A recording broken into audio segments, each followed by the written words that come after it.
Live. All right. So for folks who are tuning in live, what's up? What's up? What's up? We're about to get started. For people watching afterwards, thanks for tuning in and checking it out. If you are live, you can drop some questions on Twitter. If we're fast enough, we might be able to see the questions on Facebook, or just watch. But I think we're gonna get started. So we'll start just with some introductions. But first, let me say, Carla and Luz, welcome, welcome, welcome. Thank you so much for connecting today. Thanks so much for being a part of the conference last year, being a part of the conference this year, and doing the work that you're doing with educators and future educators and students and everybody in your family as well. Welcome, let's say first. Thank you so much, Joe, for having us. So happy to be here. And we're excited for this conference. So we're just happy to return and to be in conversation. So thank you. Excellent, excellent. So let's start with the who are you and the how are you. We'll start with Luz, and then we'll go to Carla. So first, how are you doing these days? How are you really doing? And then, who are you? What do you do? Yeah. And why do you do it? Well, so I'm a professor of bilingual education. I'm an assistant professor of bilingual education at California State University, Channel Islands. And so I teach future bilingual teachers. How am I doing? How am I really doing? I mean, this is a question that, all educators, right? And I'll just speak for myself because that's the question here, but I'm hanging in there. I'm trying to stay positive. I'm trying to stay optimistic. I'm glad that the semester is over because I just don't even know the words that I have for my students who are future teachers at this moment. I mean, it's a really tough time for everybody, educators for sure. And so I'm kind of glad that, the semester's over, to be honest, because it's really hard to have the capacity for everything, right? Including like not only just being okay myself, but making sure that they're okay too. It's a lot to carry. But it also reminds me of like why I'm doing this work, right? And it's sort of, I hope that this summer break is sort of reinvigorating. It gives me a chance to recharge. I've been meditating a lot. I've been reading a lot of just listening to podcasts on mindfulness and just being able to practice gratitude and journaling and just trying to stay sane myself. And I think that's the kind of work that I want to do this summer so that I can give to my students, right? Whatever support that they can get from me, because I know that obviously we can't pour from an empty cup, and I'm feeling very empty right now, right? And so that's what I want to work on. And again, just to go back to the other question, why am I in this work? Because I do believe that that education is an important tool for us to have, right? For social justice. I've learned that early on. When I first started my career in education, I started teaching immigrant day laborers as a college student on weekends. I taught them ESL English. And so that's sort of my first introduction to education. And I knew then that it was an important tool, right, for us to be able to ask for what we deserve, right? To be able to build up that sort of skill and knowledge to get to a more just society. Yeah. Appreciate it. Carla, tell us a little about yourself.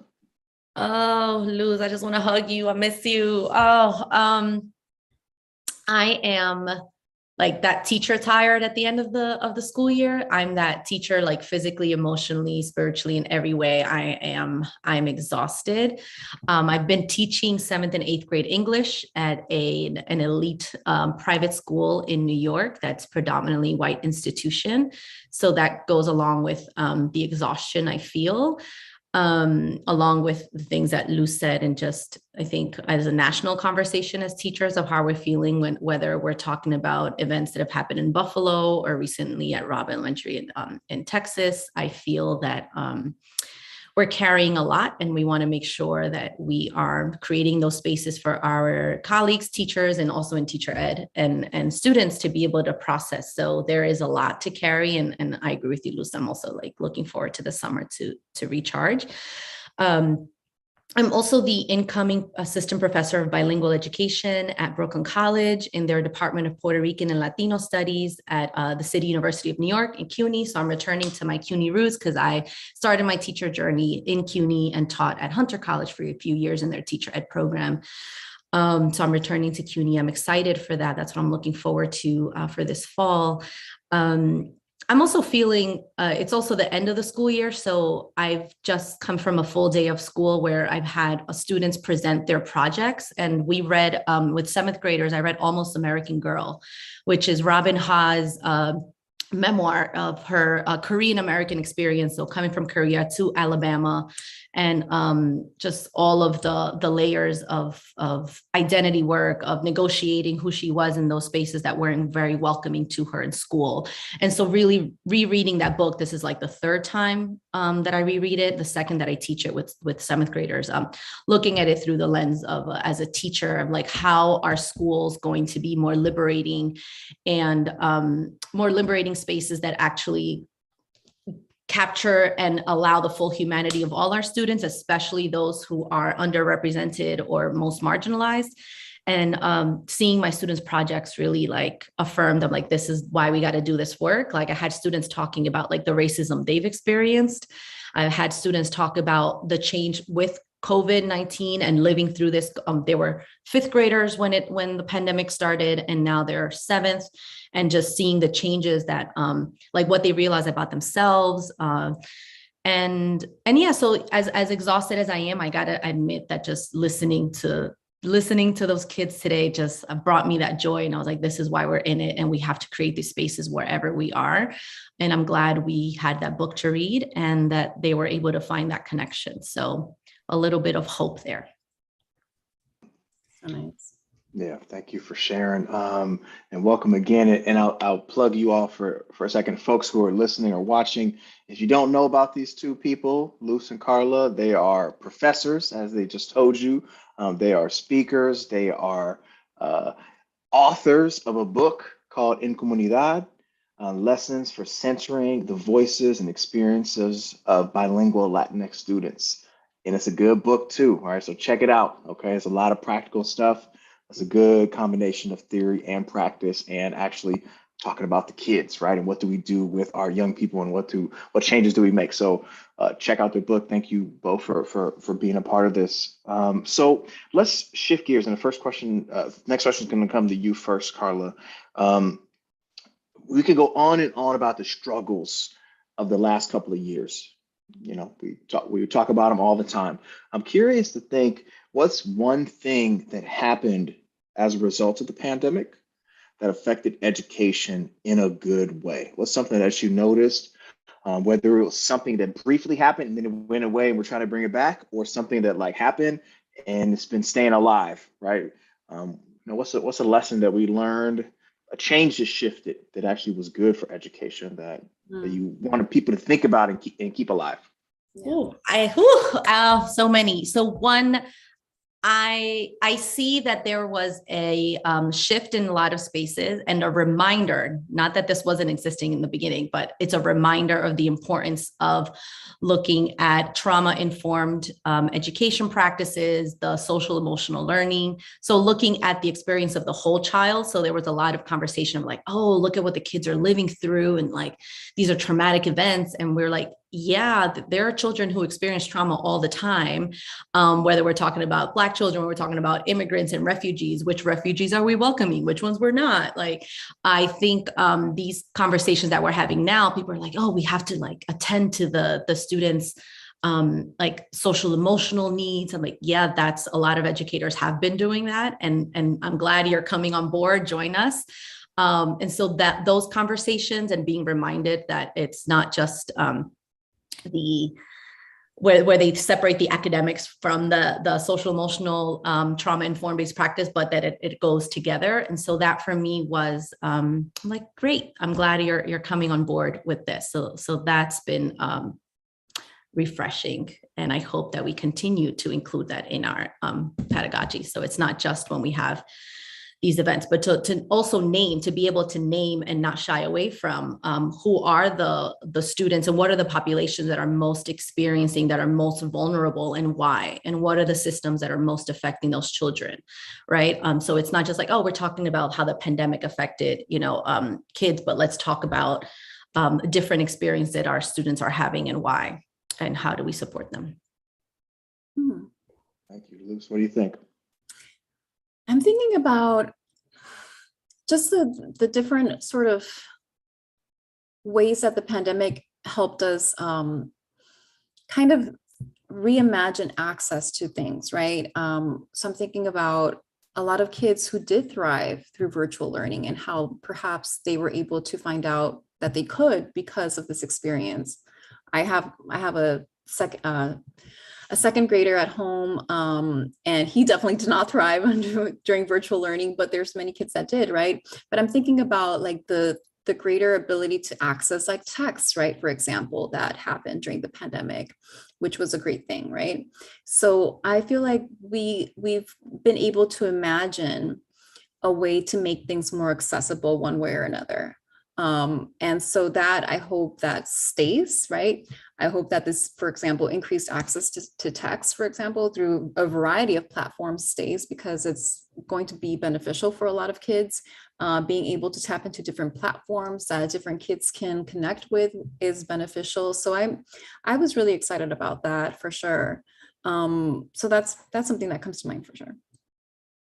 Cool. I appreciate both those answers. Thinking about how we all of a sudden start centering folks that maybe haven't been centered systemically, and like I said, creating access when before maybe we made excuses about why people didn't deserve access or why they didn't get it the first time. But no doubt we got to. But yes, we got to keep that alive and keep it, even though it's not a pandemic, right? So we'll see what happens next year, but we'll push for it.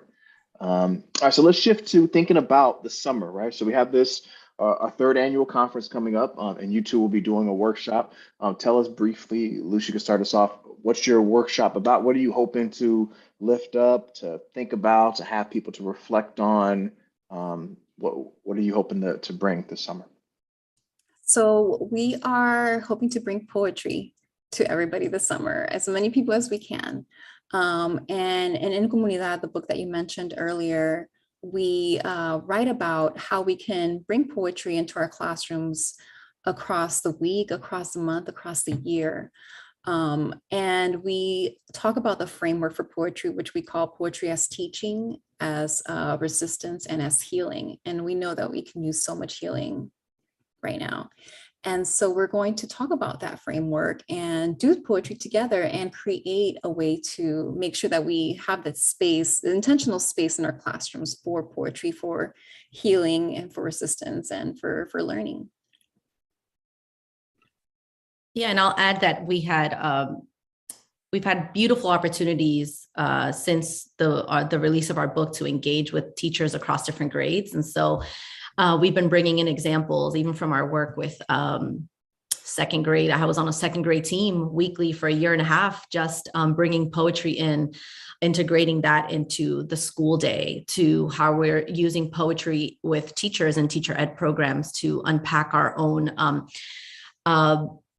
the bias that we might bring, our assumptions about different children, and using poetry that names that and has us talk about that. So not only poetry that it's like, oh, let's look at these lessons, because I know sometimes we go straight to the, what is it that I do? What do I do? But before going to the, what do I do in the classroom? Is it, what do I believe?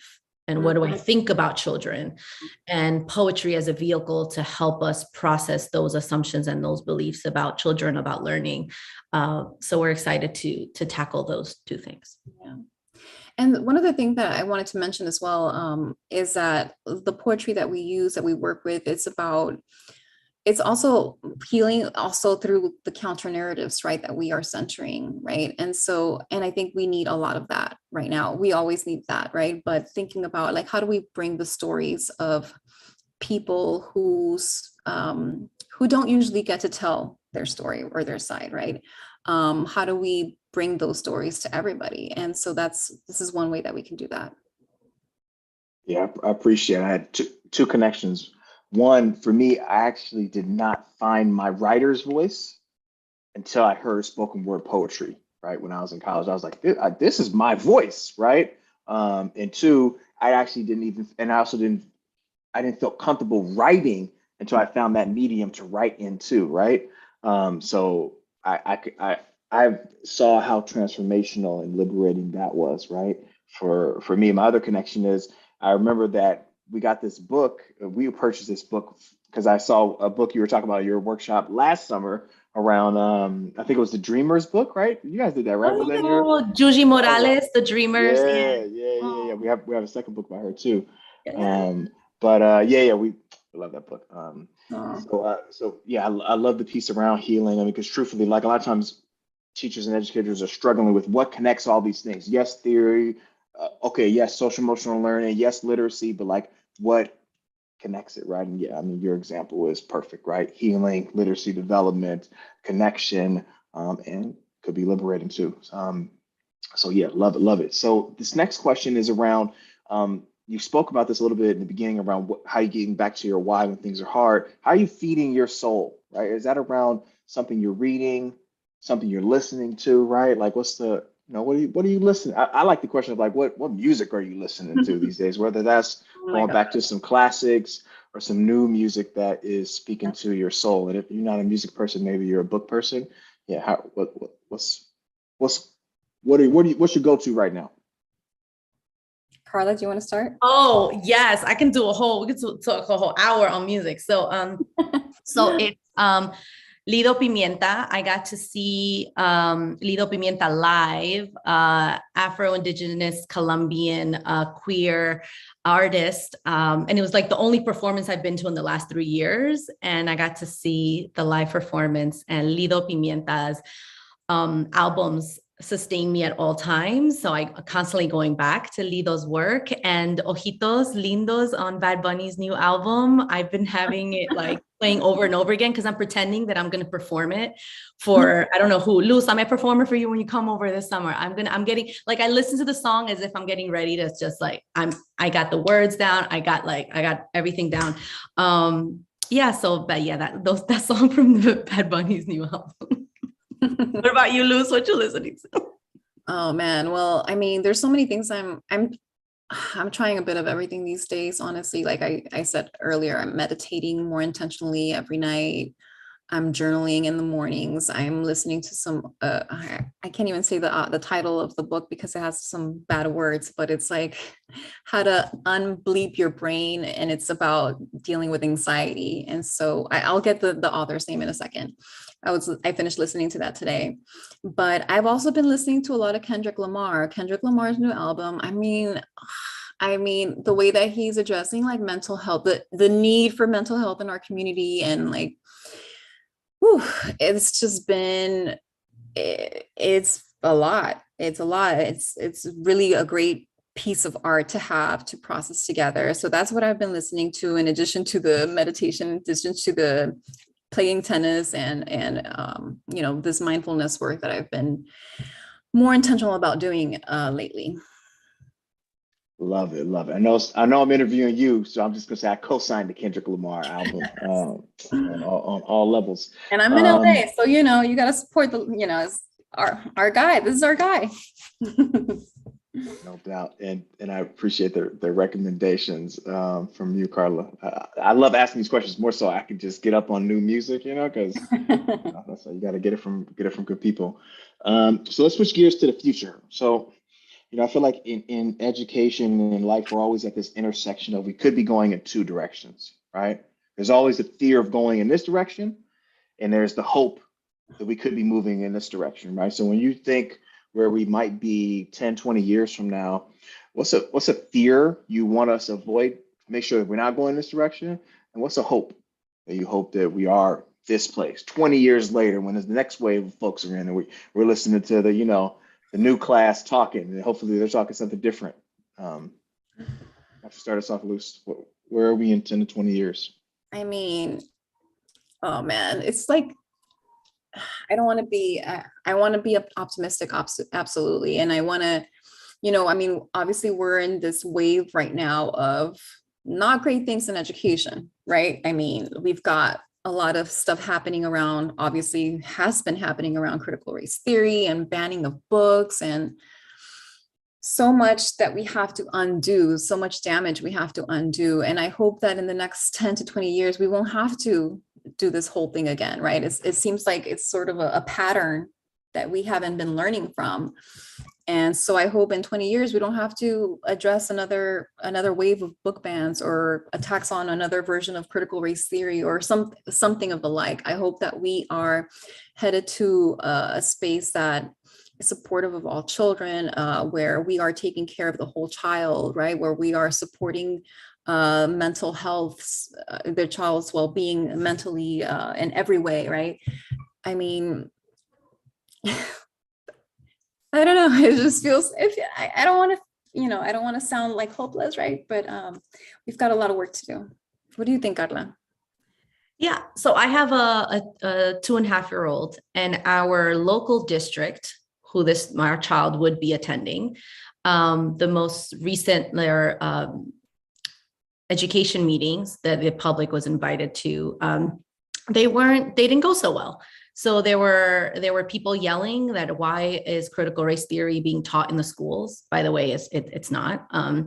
We know the errors and the assumptions on what CRT is, and just people teaching history, you know, and people don't want history told from the perspectives that aren't, you know, the white perspective. So two, there was a comment said, why are we paying for the education of those illegals?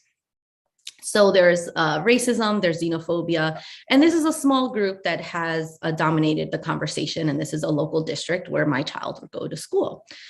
So I'm with you, Luz. There is that big fear. That's where we do not want this to continue. I don't want this small group, those voices, to dominate the conversation on what education should be. And so my hope is that that my child goes to school in a place where they do learn history from different perspectives. I hope that we go in a direction where we're reading an Indigenous people's history, you know, to the U.S. of the U.S. The Young Readers version as our staple text, with Takaki's A Different Mirror, Zin's, you know, the Young Readers for the history of the U.S. Like I hope those become our texts so that we learn history from those perspectives. And I hope that more of the voices of teachers who are on the ground get amplified. Like, I'm so tired of people talking about schools without having had any connections to schools.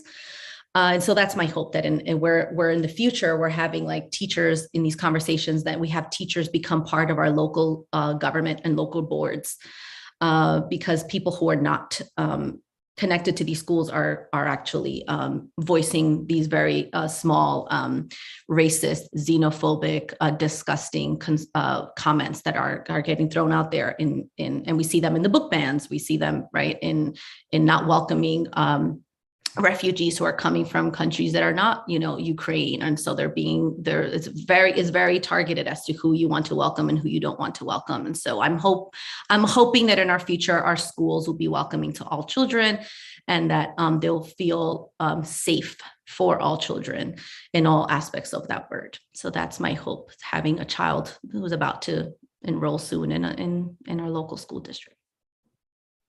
Yeah, I can relate with 3 kids, one that is just about to start kinder. You know, I have a serious interest in what my kids are going to be learning, as well as what, you know, like you said, what world they're going to be living in and how they feel about themselves. So 100%. And that's why we do the work that we're doing, right? For our kids and all the other kids, right, that are in this and coming into it. So let's let folks know a little bit about what you all have on the horizon, what's coming up, things that you're excited about, whether it is things that you're working on writing, or presentations that you have coming up, or workshops or courses. What do you have coming up, and how can folks stay in contact with you two?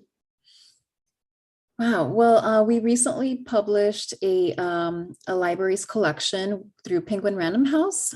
They reached out to us to curate a library for specifically for emergent bilingual children. And so we created a handbook with the library collection using Penguin Random House catalog and created guides to guide educators on how to use this, certain books or the books that we selected with bilingual, multilingual children. So that's called Translanguaging Collections, Affirming Bilingual and Multilingual Learners. So that's really exciting. It just launched, and we are going to be talking about it with a group of Penguin Random House marketing folks to try to make sure that it's amplified and schools know that it's available, because we want to just be able to support teachers that are working with bilingual children, which is almost everybody, right, at this point. And we are hoping to work on a book proposal this summer, Carla and I, a book in Spanish for teachers. This is something that keeps coming up over and over. Like even one of my students lately said, I wish we had more books in Spanish, like professional books, right, that we can read in Spanish, because even in bilingual education, most of the books are in English, right? And so we want to be able to, we're writing it ourselves because we don't have very many. And so that's what we're working on this summer. Carla, what else do we have going on? I hope nothing else, Luz. Don't scare me. Like, we got one book proposal. How many book proposals we got? Carla had like 5 book proposals, and I'm like, Carla. I text Luz. I'm like, Luz, this is the next book. Luz, this, and she's like, what is this? Like 3 books? Slow down. No. So we're so grateful. We have 2 really beautiful partnerships going on with the New York City Department of Education. So we have some ongoing webinars with social studies teachers that we're continuing. And we have some work in Texas with different districts right now. We completed one in San Antonio and hope to, that we're going to renew that to do that next year and work with specifically one school to further year-long professional learning together. So that's really exciting to me. I love maintaining those connections on the ground with schools, with teachers, and just being like hours and hours consistently across the school year planning together. So that for me is really where I get my fuel to continue. Besides being with students, it's like planning with teachers and saying what's happening in the classroom. Let's plan, try it out, come back, let's do it again, right? So to be really reflective about that work. So yeah, and we have we've been updating our website with a lot of resources. So I get a lot of questions. Like I was just on a event for the New York City Department of Ed, and I was sharing some resources with a teacher. We have them on our website. It's En Comunidad Collective. It's the title of our book, En Comunidad Collective. And there you'll find a lot of our resources and ways to get in touch with us. Yeah. We're also on Twitter. So I'm at DRA_Luz Yadira, LUZYADIRA. And you, Carla? I'm also on Twitter at Profesora España without the ñ, just España. All right. So check out their website, check out their offerings if you're able to attend, check out their book. This new catalog sounds great. And if you're with us this summer, their workshop is going to be on Thursday, June 23rd. But I imagine there'll be a lot more coming from them in the future. I appreciate you two for doing the work that you're doing, for answering the questions that we still have yet to answer, and also, speaking your truth to power. So much respect, much love. And I wish you good luck. Get through this hard time. Let's take a break in the summer and try to come back ready for action. And I'm looking forward to seeing you all this summer at the conference too. So thanks so much for the interview today. Thank you so much for having us. And thank you for putting this group of people together and for doing the work. Thank you, Joe. Yes. Thank you. And shout out and much love to all the teachers out there. Yeah. All right, folks, this concludes the interview. Everyone out there, be well, be safe.